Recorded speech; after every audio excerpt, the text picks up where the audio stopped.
राधे राधे बच्चों। आज हम इंटरनल रिकंस्ट्रक्शन का नेक्स्ट पार्ट देखने का काम करेंगे। ऑलरेडी हमने कल दिन कैपिटल रिडक्शन में हमने 3 एंट्रीज के बारे में डिस्कस किया था। पहला हमने देखा था reduction in paid up value, दूसरा हमने देखने का काम किया था reduction in paid up value and nominal value का देखने का काम किया था। तीसरा हमने देखने का काम किया था शेयर सरेंडर के रिलेटेड था और शेयर सरेंडर में हमने 3 एंट्रीज देखने का काम किया था। ठीक है, अब बढ़ते आगे। नेक्स्ट वाला पार्ट है आपका रिडक्शन इन लायबिलिटी दी है। ठीक है, अब ये पूरा जो आपको मैंने बोर्ड पे मेंशन किया है, इन सब का बेसिक कॉन्सेप्ट आप समझ लीजिए। ये आपके एक ही आधार पे चलने का काम करे, जो मैंने इंट्रो में बताया था आपको। मैंने बताया था आपको यहाँ पे क्या चीज कि अगर आपका नुकसान होगा तो भाई आप क्या करोगे किसमें कि आप उससे डेबिट करोगे, किसको? कैपिटल रिडक्शन को। अगर आपका मुनाफा हो रहा है तो आप क्या करोगे? बेसिकली उसको क्रेडिट करोगे। अब देखिए ना, यहाँ पे मैंने क्या मेंशन किया है, रिडक्शन इन लायबिलिटी, कर्जा कम हो रहा है तो कर्जा कम होने से आपका परेशानी बढ़ेगा नहीं, कम होगा। तो यहाँ पे कम होगा मतलब सिंपल सा आपका फायदा हो रहा है, तो कैपिटल रिडक्शन को आप क्रेडिट लाइए। और जो भी लायबिलिटी मैं यहाँ पे मेंशन नहीं किया, लेकिन समझिए, जो भी लायबिलिटी आपका कम होने का काम कर रहा है उस लायबिलिटी का नाम लिख दी, चाहे वो क्रेडिटर्स हो, चाहे वो डेटर्स, सॉरी डेटर्स नहीं, डिबेंचर्स हो, जो भी फिलहाल आप उसको डेबिट में ला दीजिए। तो वॉट एवर लायबिलिटी रहेगा आप उसको डेबिट में ला दीजिए यहाँ पे, तो आपका ये एंट्री कंप्लीट होता है, ये वाला पार्ट। Is it clear? अब मैं बात करना चाहता हूं तुम्हारा रिडक्शन मैंने बात किया है, तो अब जरा देखने का काम कर, क्या आपका इंक्रीज हो सकता है? मे बी कोई अननोन लायबिलिटी आपका इंक्रीज हो रही है, तो आपके बैलेंस वाला लायबिलिटी आपका इंक्रीज होने का काम कर रहे हैं। ठीक है, लायबिलिटी में अगर आपका इंक्रीज होने का काम कर, तो आपका कोई अच्छा फायदा नहीं हो रहा है, फिर यहाँ पे आपका एक तरह से नुकसान ही होने का काम कर रहे हैं। तो आप इस एंट्री को रिवर्स कर दीजिए। क्या करोगे? बेसिकली यहाँ पे कैपिटल रिडक्शन को हम डेबिट कर लेंगे और लाएंगे तुम्हारा लायबिलिटी को क्रेडिट में, क्योंकि यहाँ पे लायबिलिटी क्रिएट हो रहा है फिलहाल। यहाँ पे याद रखना, लायबिलिटी बनने का काम कर रहा है या तो आपका लायबिलिटी बढ़ रहा है, तो ये केस में आप ये एंट्री पास करने का काम करोगे। सीआर को डेबिट कर दीजिए और क्रेडिट में लाइए तुम्हारा लायबिलिटी वाला पार्ट। तो मैंने आपको रिडक्शन बता दिया है और ये आपका इंक्रीज इन लायबिलिटी बताया। अब जरा बात करते हैं इंक्रीज इन असेट वैल्यू।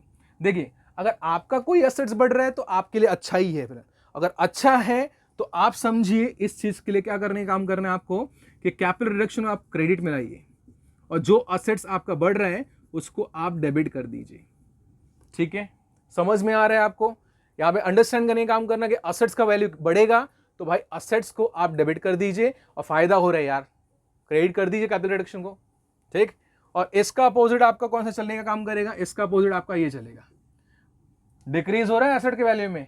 अगर आपका एसेट्स वैल्यू कम हो रहा है तो मेरे हिसाब से एक तरह से हम देखा जाए तो हमारे लिए नुकसान है इसमें। ठीक, तो यहां पे देखने का काम कीजिए, तो नुकसान है तो बेसिकली कैपिटल रिडक्शन को आप डेबिट कर लीजिए। ठीक, और क्रेडिट में लाइए आपका क्या चीज? वो पर्टिकुलर एसेट्स। लॉजिक ऐसा रखोगे तो आपका क्लियरिटी अच्छा रहेगा, आपके लिए इजी रहेगा समझने के लिए। सिर्फ अगर एक फोकस रखने का, वो बेस आपका एकदम स्ट्रांग रहेगा उस जगह पर, तो आपको एंट्री फॉर्म करने में इजी पड़ेगा। ठीक है, अब लास्ट 2 एंट्री के बारे में बात कर देते हैं। यहां पे sale of assets at profit बोला है। ठीक है, अब अगर सेल करोगे तो आपके पास कुछ ना कुछ पैसा आएगा, चाहे वो कैश के फॉर्म में या तो आपका बैंक रिसीवर हो जाएगा, डेबिट कर दीजिए। फॉर एग्जाम्पल बताने का काम कर रहा हूं, समझो आपका 100 रुपए का कोई आपका असेट्स था और उसको बेचा आपने 120 में, तो समझिए हमारे पास कितना आएगा? 120। आपके हाथ से जो असेट्स जाएगा ना वो कितने का जाएगा? आपका 100 का जाएगा। और याद रखना, प्रॉफिट के लिए आपको profit and loss word use नहीं करना है, आपको यहां पे वर्ड यूज करना है कैपिटल रिडक्शन अकाउंट। कितना आपका? 20 रुपीज। समझ में आ गया? अब इसमें समझ लेते हैं, sale of assets at loss बोला है, समझो 100 का हमने बेचा उसको 80 में। ठीक है, तो यहां पे समझिए पैसा आएगा, उससे डेबिट कर लीजिए। कितना? 80 रुपया।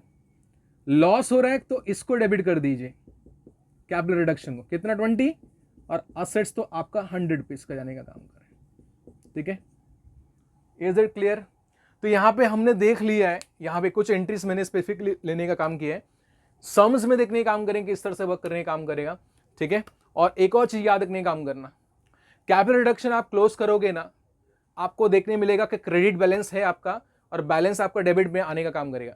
याद रखना, डेबिट में जो बैलेंस आपका बचेगा कैपिटल रिडक्शन में, वो हम ट्रांसफर करेंगे कैपिटल रिजर्व में। वो तो हम जब सम करेंगे तब देख लेंगे काम करें, बट मोस्ट ऑफ मैंने इंपॉर्टेंट एंट्रीज का बेसिक लॉजिक करवा दिया आपको क्लियर। जब हम सम करेंगे ना, मैं आपको सब उसी चीज को रिकैप करके सम करने का काम करेंगे।